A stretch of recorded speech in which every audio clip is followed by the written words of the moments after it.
கொஞ்சம் யோஜனை பண்ணி, நீ ராமனோட பிராதா, அயோத்தியாதிபதி, தசரத புத்திரன், நீ கோச்சுக்கலாமா? நீ நினைக்கிற அளவுக்கு அவனுக்கு தகுதி உண்டா? உலகத்துல நான் அன்னைக்கே ஒரு நாள் சொன்னேன், வேலை செய்யறவாளுக்கு நாம சொல்றத புரிஞ்சுக்கிற சக்தி இல்லைன்னா நமக்கு கோபம் வரும். எங்க தாத்தா ஒரு வார்த்தை சொல்லுவார், அவன் புத்திசாலியா இருந்தா அவங்ககிட்ட ஏன் வேலைக்கு வர போறான்? அவன் புத்திசாலியா இருந்தா அவங்ககிட்ட ஏன் வேலைக்கு வரான்? அவனுக்கு அந்த அளவுதான் புத்திங்கிறதுனாலதான் அவன் நீ சொல்றதை கேட்டு உட்காந்துருக்கான். அதனால நாம அந்த இடத்துல கோவப்படுறதுல பிரயோஜனமே கிடையாது. அதனால நீ இப்ப சுக்ரீவனை பார்த்து கோவப்படுறதுனால ஒரு பிரயோஜனமும் கிடையாது. ரெண்டாவது, சுக்ரீவன் உங்களை அலட்சியப்படுத்தல. அவன் வானர சைன்யத்துக்கெல்லாம் சொல்லிட்டான், அதெல்லாம் வரல, வரத்துக்கு லேட்டா போயிடுது. ஓரளவு வந்தாச்சு, நீ கோவப்படாம வான்னு சொல்லி அப்புறம் சமாதானப்படுத்தி சுக்ரீவன் உலகம் முழுக்க உள்ள குரங்குகளை முழுக்க வரவழைச்சிருந்தான் சுக்ரீவன். பல வகையான குரங்குகள், ஆக்கிருத்திலையும் சரி ரூபத்திலையும் சரி. முகமே பண்ணி மாதிரி இருக்கும், கரடி மாதிரி இருக்கும், கருப்பா இருக்கும், சாம்பல் நிறத்துல இருக்கும், வெளுப்பா இருக்கும். எத்தனை வகையான குரங்கு உண்டோ அதை சொல்லிடுவதா. பொதுவா நாம எண்ணிக்கை இருக்கு பாருங்க, 1 2 3 4 5 6 7 8 9 10. 10க்கு அப்புறம் 100, 100க்கு அப்புறம் 1000, 1000க்கு அப்புறம் லட்சம். 10,000ன்னு சொன்னாலும் அது 1000தோட பெருக்கல் தான். லட்சம், லட்சத்துக்கு அப்புறம் கோடி, கோடிக்கு அப்புறம் நம்மளோட இடத்துல என்ன இருக்கு? நீங்க அதை தான் திருப்பி திருப்பி சொல்லி ஆகணும். சம்ஸ்கிருதத்துல அப்படி கிடையாது. ஒரு சைபர் போட்டு 7 சைபர், 1 போட்டு 7 சைபர் போட்டா கோடி. அதுக்கப்புறம் நீங்க 10 கோடி 20 கோடி அப்படிதான் சொல்லலாம், பேர் சொல்லலாம். சம்ஸ்கிருதத்துல 1 போட்டு 14 சைபர் போடுற பரிந்தும் பேர் சொல்லலாம். ஏகாச்ச தச சதஞ்ச சஹஸ்ரஞ்சாயுதஞ்ச நியுதஞ்ச பிரயுதஞ்சார்புதஞ்ச நியர்புதஞ்ச அப்படின்னு சொல்லிட்டே போறது. அந்த அளவுக்கு வால்மீகி வர்ணிக்கிறார். எல்லா குரங்கும் வந்தது. அதுக்கு மேல தேஷாம் சங்கியா நவித்திய தேர்ந்தவர் ஒரு கட்டத்துல இந்த கணக்கு எனக்கு தெரியலன்ட்டார். இதை என்ன முடியல, என்னாத அளவுக்கு குரங்கு வருதுன்ட்டார். இத்தனை குரங்குகள் அத்தனையும் ஏன் இத்தனை குறிப்பிட்டு பேரெல்லாம் சொல்லி வால்மீகி சொல்றாருன்னா, எல்லாம் ராம கைங்கரியத்துக்கு வர்றது. அதுதான் விஷயம். எல்லாம் ராமனுக்கு கைங்கரியம் பண்ண போறது. இந்த இடத்துல தியாகராஜ சுவாமிகளுக்கு ஒரு பெரிய ஆதங்கம் வந்துருக்கு. ராமாயணம் முழுக்க தியாகராஜ சுவாமிகள் பாடியிருக்கார். தியாகராஜ சுவாமிகளோட கீர்த்தனைகளை வச்சிருந்தே ராமாயணம் சொல்லலாம். ஜெய டி.எஸ். பாலகிருஷ்ணன் ஒரு மகான் பரமாச்சாரியால பார்க்க போனா பரமாச்சாரியால் நமஸ்காரம் பண்ணின உடனே பரமாச்சாரியால் கேட்டார், நீ என்னமோ புதுசா ஒரு கதை சொல்றியாமே, தியாகராஜ ராமாயணம்னு. தியாகராஜர் என்ன ராமாயணம் எழுதியிருக்கார் அப்படின்னு கேட்டாலும்.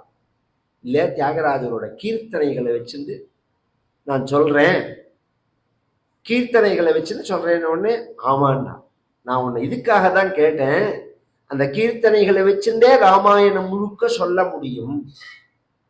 அது மாதிரி கீர்த்தனைகள் அமைப்பே. இந்த குணத்தை தான் பிரதானமா பேசியிருப்பா, ஆனா அந்தந்த இடத்துல சரித்திரங்களையும் பத்தி பேசியிருப்பா ராமாயணம் முழுக்க. இந்த இடம் வரத்தே ஒரு பண்ணின கீர்த்தனை தான். இந்த ராம சைன்யத்துல சேனையில என்னையும் சேர்த்துக்கலாமே ராமா, என்னையும் விட்டுட்டேன்னு கேட்கிறான். ஒரு சைன்யத்துல சேனையில சேரணும்னா 3 தேவை நமக்கு. ஒண்ணு என்ன தேவை? உடம்புல யூனிஃபார்ம் வேணும். மிலிட்ரியில சேரதா இருந்தா யூனிஃபார்ம் வேணும், பேட்ச் வேணும், ஆயுதம் வேணும். இதான மிலிட்ரி வீரனுக்கு அடையாளம். இவன் என்ன தேசத்தை சேர்ந்தவன் யூனிஃபார்மை பார்த்தா தெரிஞ்சுக்கலாம். அதுல நேம் பேட்ச் இருக்கும், மேல கையில ஆயுதம் இருக்கும். இந்த 3மே என்கிட்ட இருக்கு. ரோமாஞ்சமானே கண கஞ்சுகமு ராமபக்துடனே முத்ர பில்லையும் ராமநாமமானே வர கட்கமீ வீராமநாமமானே வர கட்கமீ வீராஜின்னுனைய தியாகராஜ நீக்கே பண்டூரி திகொழுவ விய வைய ராமா. அந்த கீர்த்தனையில சொல்றார், ரோமாஞ்சமானே. எனக்கு என்ன யூனிஃபார்ம் தான் மகான்கள் எல்லாம் ராமாயணம் சொல்லும் போதும் அப்படியே இவ்வளவு அங்கீதமானது. வயிறு கூச்சல் ஏற்பட்டு அப்படியே சிலிர்த்து பொழுது பார்த்தீங்களா, அதுதான் நிஜமாவே பாதுகாக்கணும். அதனாகி கட்சி கண்ணீர் பொதுவாக நம்மை நினைப்பது அப்படிங்கிறார். இந்த மாதிரி நிலையை ஒரு நாளை சிரமம். பகவானை பத்தியோ, பகவான் நாமாவை பத்தியோ, பகவத் குணத்தை பத்தியோ ஒரு குழந்தை சொன்னால் நம்ம பேசி நிறுத்துவோம். அதுதான். ஏன்னா யார் சொல்றாங்கிறது விஷயம் இல்லை, சொல்லப்படுற விஷயம் தான் முக்கியம் இல்லை. அது மாதிரி ரோமாஞ்சம் தான் கவச்சம்ங்கிறது. கண கஞ்சுக ராமகே முத்திர வில்லையும். ராமபக்திங்கிறதுதான் முத்திரை பேட்ச். சரி, ஆயுதம்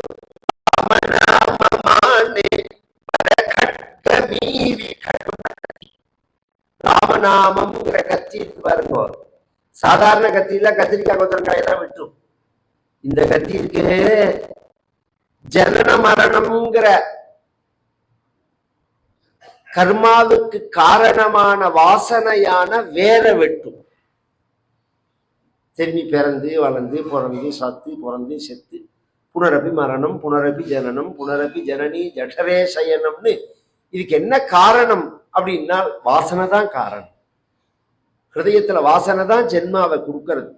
வாசனைக்கு காரணம் கர்மா, கர்மாவுக்கு காரணம் ஜென்மா, ஜென்மாவுக்கு காரணம் வாசனை, வாசனைக்கு இது ஒரு திரும்பி திரும்பி வந்துட்டே இருக்கு. இத வேரோட கட் பண்ணும். எல்லா குரங்குகளோட வந்து ஒரு பல்லாக்கில வச்சு லட்சுமண சுவாமி ஐஷன் வந்து விட்ட உடனே ராமர் அப்படியே எல்லா கோபமும் மறந்து போயிடும். இந்த குளிப்பாற்றத்துல ரொம்ப கெட்டிக்காரம். இந்த கூல் பண்றதுல, எதிராளியை கூல் பண்றதுல ரொம்ப கெட்டிக்காரம் சுக்ரீவன். லட்சுமண சுவாமிய பல்லாக்கில வச்சு ஐஷன் வந்த உடனே ராமர் கோபங்கள்லாம் போயிடுது. நம்மாத்து குழந்தை இல்லையா, அவன் இத்தனை நாளா நடந்து அவ்வளவு கஷ்டப்பட்டிருக்கான். அவனை வந்து இவன் பல்லாக்கில வச்சுன்னு கொண்டு வரான்னு உடனே சுக்ரீவன் பண்ண தப்பே மறந்து போயிடுது அவருக்கு.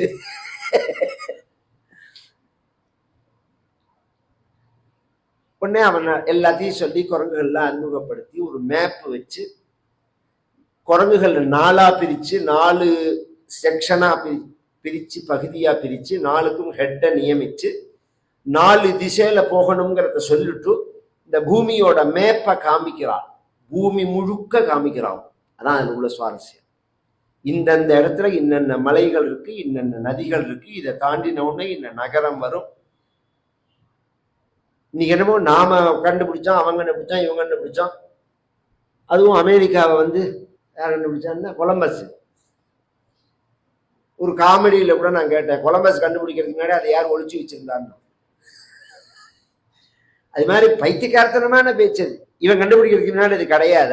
நம்ம தேசத்திலேயே எல்லாமே இருக்கு, எல்லாமே புராணங்கள்ல சொல்லப்பட்டிருக்கு. பேர் மாற்றம் இருக்கு. அந்த காலத்துல சொன்ன பேருக்கும் இந்த காலத்துல சொன்ன பேருக்கும் இப்பயே இப்ப சென்னைன்னு நாம சொல்றோம், மாத்தி வச்சு இது சென்னை பட்டணம் பிராச்சீனமான பெயர்னு இந்த பேரை மாத்தி வச்சிருக்கா. ஆனா நடுப்புல இத மெட்ராஸ்ன்னு வச்சிருந்தா ரொம்ப நாளைக்கு. அதனால இப்ப நம்ம நார்த் இந்தியா போனா நம்மளை பார்த்த உடனே மதராசியான்னு தான் அவன் கேட்பான். சென்னாசியான்னு தான் கேட்க மாட்டான், மதராசியா அப்படின்னு தான் கேட்பான். ஏன்னா அப்ப மெதராசுன்னு இருந்தது. அவளுக்கெல்லாம் ஹிந்திக்காராளுக்கெல்லாம் அதுதான் பழக்கம். நம்ம காலத்திலேயே ஒரு இடத்தோட பேர் மாறி மாறி வரதெல்லாம் பார்க்கிறோம். வேற வேலை வேண்டுமோன்னு, ஒழுங்கா ராஜ்ய பரிபாலனம் பண்ணலன்னாலும் வேற வேலை வேண்டுமோன்னு பேரையாவது மாத்தி வைக்கலாம். அது மாதிரி மாத்திரத்தை பார்க்கிறோம்.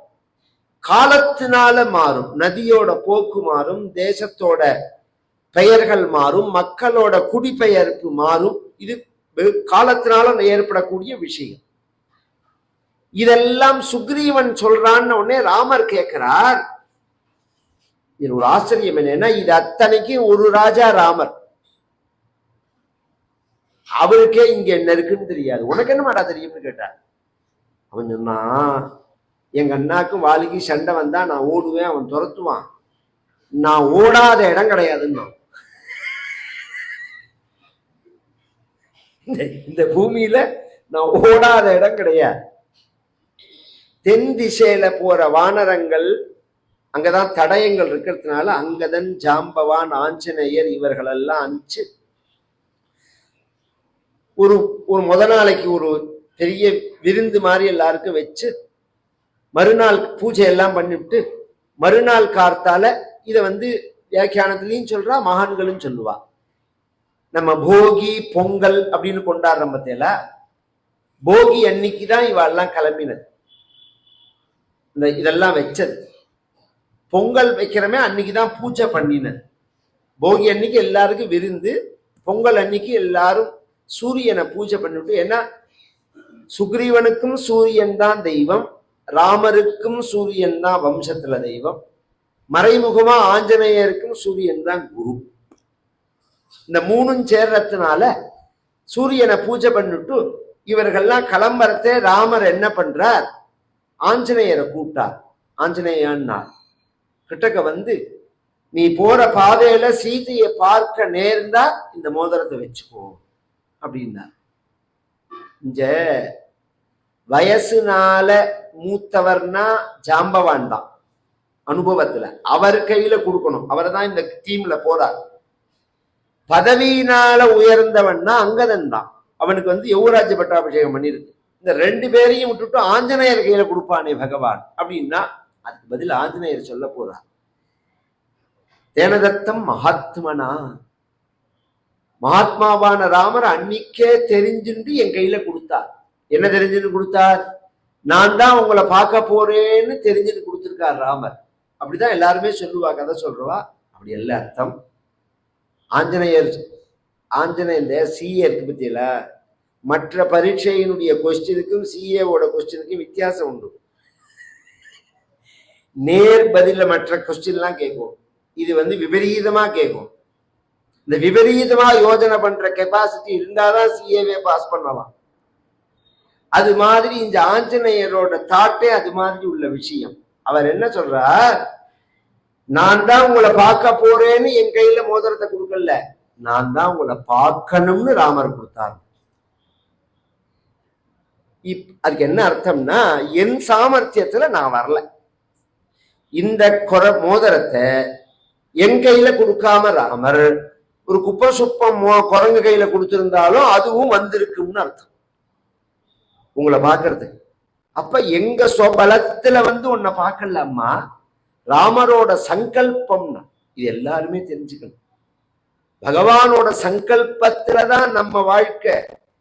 யதாச மகா, இதெல்லாம் ரொம்ப அழகா வரும் ராமாயணத்துல. சுந்தரகாண்டத்திலேயே பின்னாடி 58வது சர்க்கத்துல ஒரு விஷயம் ஜாம்பவான் சொல்லுவார், 59, 60. நாம ராமர்கிட்ட தெரிவிக்கணும், ராமர் என்ன சொல்றாரோ அதைத்தான் நாம செய்யணும். தெரிவிக்க வேண்டியது நம் கடமை, முடிவெடுக்க வேண்டியது பகவான் தாங்கிறார். இவெல்லாம் கிளம்பி வந்தா இவாளுக்கெல்லாம் ஒரு கண்டிஷன் என்னன்னா 30 நாள் டயம். 30வது நாள் சாயங்காலம் சீதை இல்லைன்னா சொல்லிவிடணும். இல்லைன்னா 31வது நாள் காலத்தால சீதை இல்லை அப்படின்னு சொன்னா கழுத்தை வெட்டிடுவான் சுக்ரீவன். உண்மையாவே வெட்டுவான். சில பேர் பனிஷ்மெண்ட் சட்டத்துல இருக்கும், நடைமுறையில பார்த்தேன்னா வேண்டியவா வேண்டாதவா பாகுபாடு இருக்கும் அந்த சட்டத்தை அமுல்படுத்துறதுல. அது மாதிரி கிடையாது சுக்ரீவன், சொன்னதை செய்வான். மற்ற கிழக்கு மேற்கு வடக்கு திக்குல போன குரங்குகள்லாம் 29வது நாளே சீதை இல்லேட்டில். தென் திசையில போன குரங்குகள் போயிட்டே இருக்கிறது. ஒரு மலைப்பிரதேசம் மகேந்திர பர்வதம்னு மேற்கு தொடர்ச்சி மலை இருக்கு பார்த்தீங்களா, அந்த பகுதியில அதோட எண்டுல கீழே இறங்குறது சமவெளி பிரதேசத்து. இறங்கினா ரொம்ப தூரத்துக்கு தீர்த்தங்கள்லாம் இல்லை, ஒரே வயல்வெளியா இதுவா இருக்கு, சமவெளியா இருக்கு, தீர்த்தம் இல்லை. ஒரு இடத்துல பார்த்தா ஒரு பொந்து மாதிரி இருக்கு, ஒரு பெரிய குகை மாதிரி பூமியில இருக்கு. அது உள்ள தீர்த்தம் இருக்கான்னு எட்டி பார்த்தா அதுல இருந்து 5-6 பறவைகள் வெளியில பறந்து வந்தது. அது பறக்கிறதே அதனுடைய பட்சம் மேல அப்படி தெளிக்கிறதே ஜலம் தெளிச்சது. இதுக்குள்ள ஜலம் இருக்குன்னு தெரிஞ்சின்றது குரங்குகள்லாம். இதெல்லாம் அபூர்வமான விஷயம் சொல்றேன். ஜலம் இருக்கிறத கண்டுபிடிக்கிறதுக்கு காட்டுவாசிகள் என்ன பண்ணுவான்னா, நல்ல குரங்க பிடிச்சி இந்த கல் உப்ப வாயில போட்டுருவான். போட்டுவிட்டு கட்டி விட்டுருவான் குரங்க. கட்டி விட்டா 1 மணி நேரம் கழிச்சு அந்த குரங்க அவிழ்த்து விடுவான். அவிழ்த்து விட்டா அது ஜலத்தை நோக்கி, உப்பு தின்னா ஜலம் குடிக்கணுமோ, ஜலத்தை நோக்கி ஓடும். அது பின்னாடியே போனா அதுக்கு தெரியும் ஜலம் எங்க இருக்குன்னு. காட்டுவாசிகள் ஜலம் இருக்கிற இடத்த கண்டுபிடிக்கிறதுக்குள்ள டெக்னிக் அது. இது மாதிரி 1000 விஷயம் சொல்லலாம். ஜலம் இருக்கா இல்லையா இந்த இன்னும் ஈஸியா சொல்றேன். நம்ம சாஸ்திரங்கள்லாம் என்ன சொல்றதுன்னா, பசுமாடெல்லாம் மேய விட்டுட்டு மத்தியானம் படுத்துக்கிற இடத்த கவனி. எந்த இடத்த அது தேர்ந்தெடுத்து படுக்கிறதோ அந்த இடத்த நீ போர் போட்டேன்னா ஜலம் நிறைய இருக்கும் வயல்ல. எல்லா இடத்துலயும் அது படுத்துக்காது. கீழே எங்க ஜலம் நிறைய இருக்கோ அதுக்கு மேலதான் பூமியில படுத்துக்கும். நிறைய சுயமான அறிவை இழந்துட்டு முட்டாளா நிக்கிறோம் நாம். டெக்னாலஜி எவனோ ஒத்தந்தான கண்டுபிடிச்சிருக்கான். உங்களுக்கு என்ன அதை பத்தி நமக்கு எந்த அளவுக்கு தெரியும்னு தான் இந்த கேள்வியே. நாம டெக்னாலஜியை நான் குறை சொல்லவே இல்லை. டெக்னாலஜிங்கிற பேர்ல இப்ப 8 அப்படின்னு கேட்டா ஒண்ணு எல்லாருமே கால்குலேட்டர் தான் நீங்க தொட்டாகணும். அந்த அளவுக்கு நம்மளை முட்டாளா பண்ணி வச்சிருக்குங்கிறதுக்காக சொல்ல வர. ஒரு காலத்துல 8 நான் 64ன்னு உடனே சொல்லுவோம் நம்ம. ஏன்னா நமக்கு தெரியும் வாய்ப்பாடுங்கிறதே அப்படி பழக்கம் வச்சிருக்கோம். நம்மளை நாம் வளர்த்துக்கணும். முதல்ல இதெல்லாம் தூக்கி ஓர வச்சிடணும். செல்லு இல்லு கால்குலேட்டர் இதெல்லாம் எதுவுமே இருக்கக்கூடாது. சுயமா புத்தியை வளர்த்துட்டு மேல நமக்கு எந்த இடத்துக்கு ஹெல்ப் தேவையோ அந்த இடம் மட்டும்தான். இப்ப இந்த யூடியூப் இருக்கு பாருங்க, இதை நான் தொட்டதே கிடையாது கொரோனாக்கு முன்னாடி வரையில். கொரோனா வந்ததுக்கு அப்புறம் தான் இதை உபயோகிச்சுக்க ஆரம்பிச்சேன். கொரோனா வந்ததுக்கு அப்புறம் நான் கவனிச்ச பரியந்தம் எப்படி இருக்குன்னா, இப்ப இந்த கோபாலபுரம் இப்போ நிறைய பேர் வந்திருக்கு. எல்லா கதை கேட்கிறவாளை பார்த்தோம்னா மேக்சிமம் ஒரு 25-30 வருஷமா ஆல் இண்டியா முழுக்க நான் கதை சொல்லியிருக்கேன். சொல்லாத பிரபலமாவா சில பேர் மீடியா மூலமா பிரபலமாவா. நான் ஒரு வித்தியாசத்துக்காக சொல்றேன், புரியறதுக்காக சொல்றேன். எங்களுக்கும் அவளுக்கு என்ன வித்தியாசம்னா, அவ பிரபலமாவா ப்ரோக்ராம் இருக்காது. எங்களோடது ஸ்டாண்டர்டா உள்ள ப்ரோக்ராம். கதை இல்லாம இருக்கணும்னா நாங்க தான் தீர்மானம் பண்ணணும். அதை இப்ப கதை வேண்டாம், இந்த ஒரு வாரம் கதை வேண்டாம் அப்படின்னு நான் பொதுவா ஒத்துக்கிறதவே மாசத்துல 2 ப்ரோக்ராம் வச்சிருந்து ஒரு ப்ரோக்ராமுக்கு கேப் வச்சிருப்பேன். நான் 6 மாசம் 8 மாசம் முன்னாடியில இருந்து கரெக்டா அந்த டைம் வரது அந்த இடமும் ஃபில் ஆயிடும். இது மாதிரி டைட்டா ப்ரோக்ராம்,